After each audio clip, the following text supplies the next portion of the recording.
और डीईओ है। मेरा मुंडा खराब हुआ, साला भारत में कभी मंत्रालय में डीओ जिला शिक्षा अधिकारी संलग्न भी नहीं होता है। बहुत पता लगाया, धमतरी के डीओ को इतना गाली देता था कि साला हमको 100 का नोटिस दिया, उसका कागज जलाए, सब किए। उसके आदमी भी पूछा यार कि मंत्रालय में कोई डीओ होता है क्या? जिला शिक्षा अधिकारी जिले में होता है, डिस्ट्रिक्ट इलेक्शन ऑफिसर डीओ जिले में होता है। जब पूरा पता लगा तब वो लड़के का डेजिग्नेशन था डीईओ, डाटा एंट्री ऑपरेटर। अब कैसे करवे, लड़की देखो वो संविदा वाला है। ऐसे लोग मंत्रालय में बैठे हैं साथियों। हमारी कौर मैडम को देखा था, कहीं भी बैठी है क्या? आपको प्रणाम है। और खुशबू शर्मा ये ले आई। कौर मैडम को किसी ने कह दिया कि अपने स्कूल में ज्वाइन कर ली है। हजारों आदमी के सामने कल भी बैठी थी, आज भी बैठी है। तो हम लोग पढ़े थे शास्त्रों में, उल्लू को रात को दिखाई नहीं, दिन को दिखाई नहीं देता। उल्लू को दिन में दिखाई नहीं देता, रात में दिखाई देता है। तो जिस आदमी को दिन में दिखाई नहीं देता, बिना नाम लिए यदि उसको उल्लू का पट्टा बोल दे तो कोई गलत नहीं होना चाहिए मेरे अंदाज से। साथियों, आपके आंदोलन समापन के बाद देखना, मुझको तो 2-4 सीट एमएमआई और रामकृष्ण में रिजर्वेशन कराना पड़ेगा, कई लोगों को अटैक आ जाएगा। सबसे ज्यादा रोज मैं गाली खा रहा हूँ, बोलो क्यों? मैं साफ बोलता हूँ, झूठ पर नहीं बोलता। हमारे बाबू लोग गाली दे रहे हैं, गुरुजी लोग कितना तनख्वाह यार, फिर शिक्षा कर्मी संविलियन हो गए। मेरा खुद का भी 4200 ग्रेड पे रिटायर होने वाला 6 महीने में। तुम लोग उनका समर्थन करने जाते हो, और तो तेरे बाप का क्या जाता है भैया? क्या होता है? हम भैया देख, पंडित घर जन्म ले हन कैसे मिश्रा जी, हमारे परिवार में कोई बहनी बेटी भाभी गर्भवती है, ओकर बाल बच्चा होने वाला है, आके प्रणाम करते तो ओकर बेटा हो जाए कि बोले हमर मूल लको मार दी कर। अरे ओकर तो जौन होना तो वही भैया, और धोखा से कहो बेटा हो गया तो अरे विजय महाराज, मनीष महाराज आशीर्वाद करी तबे बेटा हो। अरे आंदोलन तो आपका है। तो मैं वो बात कर रहा था कि कल रात को मनीष भाई लोग आए, चर्चा चल रही थी। हमारे भाई साहब थोड़ा सत्येंद्र भाई के लिए जोरदार ताली बजा दीजिए। इतना कवरेज कर रहे हैं, इतना कवरेज कर रहे हैं कि भूपेश बघेल का तो बीपी बढ़ा हुआ है। आपके शिक्षा मंत्री का भी शुगर डाउन हो गया, क्या करोगे? तो भाई लोग पेन कागज लेके, भैया चर्चा तो हो रही है, 1600 करोड़ के बाद अब 812 करोड़ में आ गए हैं। वो आधे लोग को बोल रहे हैं आपको पदोन्नति दे देंगे, और बाकी लोगों को जो 2 महीना रुक जाओ वित्तीय व्यवस्था करेंगे। मैं कहोगे सरकार दिमाग से तोड़ना शुरू कर दी। कौर मैडम को पदोन्नति दे दो, आप वापस आ जाओ। खुशबू मैडम को बोलो 2 महीने बाद अलॉटमेंट आएगा तब देंगे। भाई साहब लोग पेन में मेरे हिसाब बताने लगे यही कि भैया वो तो 25 साल वाला है, उसका प्रमोशन होगा तो ऐसा होगा। हमको बड़ा दिक्कत है, जो आंदोलन नहीं करता ना और डीए का ऑर्डर होता है, पेन कागज लेके हिसाब शुरू कर देते, मेरे कितना मिलेगा। ऐसे लोगों से भी बच के रहना है। सरकार आपकी ताकत को जान गई है, अब तोड़ाने की कोशिश कर रही है। तो मैं बड़ा हाथ जोड़ करके आप लोगों से इस बात का निवेदन करूंगा। हमारा पंडित मतलब कभी कभी भागवत प्रवचन में थोड़ा इनडायरेक्ट कुछ अश्लील बात भी होते, बोले के छूट है। हम लोग सब तो प्री मैच्योर्ड है, कोई दिक्कत नहीं है। मैं बोलना ये चाह रहा हूं कि पुराने जमाने में जब सारी टेक्नोलॉजी नहीं थी, एक बार जोरदार नारे लगा दो भाई, इनकलाब जिंदाबाद, आओ तो हड़ताल का 15वां दिन जिंदाबाद, हड़ताल का 15वां दिन जिंदाबाद। वेतन विसंगति दूर करना होगा, 4200 ग्रेड पे लेकर रहेंगे, 8वां श्लोक देना होगा। तो जब हम लोग का जन्म हुआ था उस समय या उसके पहले इस हिंदुस्तान में उतनी टेक्नोलॉजी नहीं थी। यदि कोई महिला को अपन डिलीवरी के लिए हॉस्पिटल में भर्ती करते थे तो डॉक्टर आकर के बोलता था कि बहुत स्थिति गंभीर है, जच्चा और बच्चा दोनों को बचाना बहुत मुश्किल काम है। और जो बुजुर्ग लोग रहते थे उसको डॉक्टर बोलता था, देखो भाई जो देवी देवता, ईश्वर, अल्लाह, गॉड जिसको भी मानते हैं उससे प्रार्थना करो, हम तो प्रयास कर रहे हैं। तो प्रार्थना के बाद आधा 1 घंटे बाद डॉक्टर आके बोलता था, जच्चा और बच्चा में से जच्चा को बचा सकते हैं या बच्चा को बचा सकते हैं? आप लोग बताओ किसको बचाना है? देखिए, कथा मेरा बहुत भावनात्मक है और कहाँ जाएगा उसके लिए आपको डायरी में नोट करके रखना है। तो बुजुर्ग लोग बोलते थे, देखो भाई, बच्चा तो इस दुनिया में आया नहीं है, हमने उसको देखा नहीं है, उसका कोई स्नेह प्रेम हम जानते नहीं है।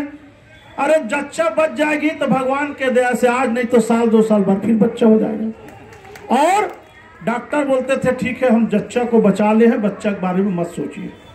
साथियों, हमारा आंदोलन अंतिम कड़ी में है, हमारा आंदोलन वापस लेने की स्थिति में है। जीत और हार उधर है, मनीष मिश्रा के हाथ में होता तो 15वां दिन नहीं, पहले ही दिन 4200 ग्रेड पे परमिटेड। जब आंदोलन वापस होता है तब हमको एक कथा लोगों को बता के मेंटली प्रिपेयर करना पड़ता है कि साथियों, जच्चा और बच्चा में से जच्चा रहेगी तो आज हम नहीं कल फिर बच्चा हो जाएगा। हम जीतेंगे कि हारेंगे वो ऊपर वाला जानेगा। संगठन रहना चाहिए तो आज नहीं कल फिर हम आंदोलन कर लेंगे। 4200 नहीं, 14200 ग्रेड पे ले लेंगे। और क्या होता है, हम लोग 36 दिन आंदोलन के लिपिक वर्ग इसी मंच में, जो लोग हड़ताल में नहीं आए थे, जब हड़ताल वापस हुआ, ऐसे ऐसे लोगों को हमने देखा, कोई तालिबान का था, कोई पाकिस्तान का था, कोई अफगानिस्तान, वही चिल्ला चिल्ला के लड़ने लगे, तुम लोग बिक गए, तुम लोग डर गए। ये भूल जाओ, भारत में और छत्तीसगढ़ में कोई कर्मचारी नेता को कोई माई कलाल खरीदने की ताकत नहीं है। हम जब बिकेंगे तब कोई खरीदेगा, हमारा कोई वैल्यू नहीं हो सकता। ओ दुल्हा डोकर इसका कटरिया जी कहाँ गए? अब्बड़ बोलत रही, मजा आती सोकर बात में हवे ना। तो वो दुल्हा वाला बता दे, डीओ वाला है ना भाई। तो जो लोग आंदोलन में नहीं है उनकी आत्मा खुद रो रही है, लेकिन जो लोग कौर मैडम को काम में आ गए हैं करके बोल रहे हैं, उनके लिए एक बात जरूर बोलूंगा, मर्द के मैयत में जाना लेकिन छक्कों की बारात में नहीं जाना। साथी, इस मंच में वही बोलेगा, वही समर्थन करेगा जो दिल दिमाग से मर्द है। और जो नहीं आ रहा है, हम तो उसके भरोसे कभी आंदोलन किए नहीं थे। दूसरी बात क्या होता है, जब सरकार गिरने वाली रहती है ना तो लोगों को फड़फड़ाहट होती है। आप जीतोगे कि हारोगे इसके बारे में बिल्कुल नहीं बोलूंगा, लेकिन बार बार बोलूंगा कि सहायक शिक्षक फेडरेशन और मनीष मिश्रा ही छत्तीसगढ़ की माटी में, राजधानी में कर्मचारी संगठन के रूप में राज करेंगे। साथियों, अच्छा, जब हमारा कोई विरोध करता है तो मैं एक बहुत अच्छा सूत्र बना लेता हूं, उसमें सब लोगों को ब्लड प्रेशर 440 हो जाता है। आप लोग आंदोलन वापस हो तब या अभी दिल दिमाग से आंख बंद करके बहुत सारे संकल्प लिए होंगे, लेकिन मेरा एक संकल्प ले लोगे ना तो कई लोगों का काम लग जाएगा। वो संकल्प ये है, अपने अपने माता पिता गुरु धर्म जिसको मानते हो उसका कसम खा लो, 11 दिसंबर से 15 दिसंबर, 15वां दिन आज, 25 दिसंबर क्रिसमस डे के दिन सबको क्रिसमस की बधाई है। ये कसम खाइए, हम आंदोलन कर रहे थे तो आप नहीं आए थे बेटा, जिस दिन आप आंदोलन करोगे हम तुम्हारे काठी में नहीं जाएंगे। बता रहा हूं, कोई संगठन आपके सामने नहीं खड़ा हो सकता। साथियों, बोलने दो जो जितना बोलता है। आप ही लोग गुरु लोग तो सिखाए भैया, निंदक लिए राखिए आंगन कुटी छवाए। जितना विरोध करेंगे, जितना निंदा करेंगे, पता लग जाएगा भूपेश बघेल उनके बदौलत चुनाव जीतने वाला नहीं है। तो बोलने के लिए बहुत सारी बातें हैं। मेरा कहने का मतलब संगठन सशक्त रहना चाहिए। और आप लोगों ने रक्तदान किया था, कल का भी समय ले लूंगे संचालक महोदय, कल का भी समय आज थोड़ा ले लेता हूं। आप लोगों ने जो रक्तदान किया, वो रक्तदान को सामान्य मत समझना। साथियों, हिंदुस्तान की परंपरा है रक्तदान। एक राजा के राज्य में टैक्स वसूली हो रही थी, सबसे टैक्स वसूला गया। अंत में जो हिमालय पर्वत में साधु संत तपस्यारत थे, उनके पास तो कुछ था नहीं बेचारों के पास, वो क्या टैक्स देंगे? राजा ने आदेश दिया सबका 5-5 ग्राम खून निकाल लो साले को टैक्स के रूप में। सबका खून निकाल करके एक घड़े में भर दिए। अब समझ जाओ 101 से ऊपर हमारे सहायक शिक्षक ब्लड दिए, उनका खून कितने ताकतवर है। वो खून को एक घड़े में रख दिए तो वो संतों की ताकत इतनी थी कि रात को राजा को स्वप्न आया कि बेटा सुबह 4 बजे के पहले इस ब्लड को तेरे साम्राज्य से बाहर कर दे, नहीं तो तेरा सर्वनाश हो जाएगा। वो डर के कारण उस ब्लड वाले घड़े को ले जाकर अपने साम्राज्य से बाहर खेत में ले जाकर के गड़ा दिया। उसी को राजा जनक जब हल चला रहे थे तो सीता के रूप में उत्पन्न हुई। ये वो खून है साथी, फूल नहीं चिंगारी है और छत्तीसगढ़ की माटी है बोलते हैं। तो सहायक शिक्षकों का खून भी जिसको चढ़ेगा ना, वो सरकार के खिलाफ ही बोलेगा और सरकार को गिराएगा, ये आप समझ जाइए। तो वो खून की ताकत एक सीता थी। मेरे नजर में जितनी महिलाएं दिख रही ना, वो सब एक सीता के बराबर हैं, एक एक द्रौपदी के बराबर हैं। आप लोग लड़ते रहिए, आप लोग सामने आते रहिए, निश्चित रूप से जीत तो होगी और ग्रेड पे 4200 देना ही पड़ेगा। और मजा आएगा कि जो लोग नहीं आ रहे उनको जब नहीं मिलेगा तब वो पछताएंगे। और का बरसा जब कृषि सुखानी, हड़ताल वापस होने के बाद कोई पछताएगा तो अपने घर में ही रहेगा, यहाँ आकर के कोई बोल नहीं सकता, बल्कि एक आध हो सकता हम लोग को जाने के बाद, हड़ताल वापसी के बाद, आपको ग्रेड पे मिलने के बाद रात को 10-11 बजे आकर के अकेले जिंदाबाद जिंदाबाद जिंदाबाद जिंदाबाद ऐसा भी कर सकता है भाई। तो साथियों, आज 15वें दिन हड़ताल बहुत सफल है। मैं आशा करता हूं कि आखिरी तक आप, मनीष मिश्रा जी आपके प्रधानमंत्री हैं, उनके नेतृत्व में आपका आंदोलन जारी है। वो जो करेंगे आपके हित में करेंगे। रोज जा रहे हैं चर्चा करने में, बार बार बोलता था कि वो लोग चर्चा करने गए हैं, यहाँ अच्छा हर बाल में 4 रन मारो ताकि उनकी ताकत बनी रहे। अब 6 बाल और 4 रन है। आप लोग को 2-4 दिन अंतिम निर्णय होते तक ऐसी पूरी शक्ति लगाकर इस धरना स्थल में शाम के 5 बजे तक बैठना चाहिए। और देखो, आज मनोज साहू जी आपको समर्थन देने आए हैं। कल मैं यहाँ बैठे बैठे हंस रहा था, मनीष भैया, धरना स्थल में 15 दिन से बैठे, झाड़ू लगाने वाले को पैसा देना पड़ता था। हनुमान जी का हनुमान चालीसा पढ़ने से ऐसा आशीर्वाद मिला।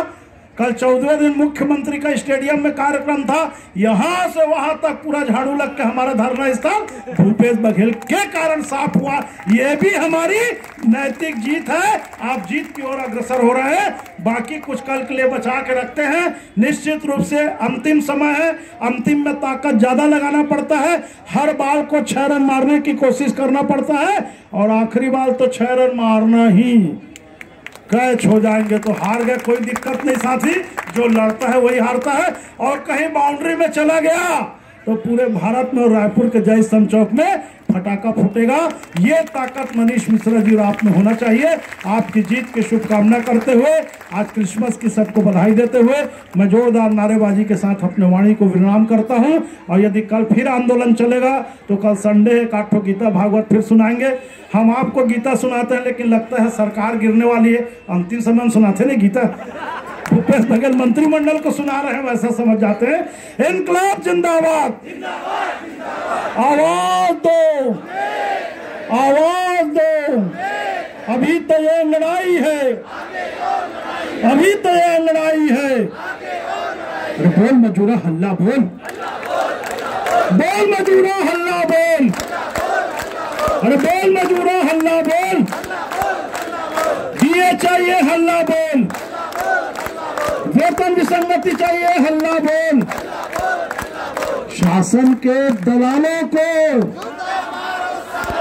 अरे शासन के दलालों को जूता मारो सालो, शासन के दलालों को,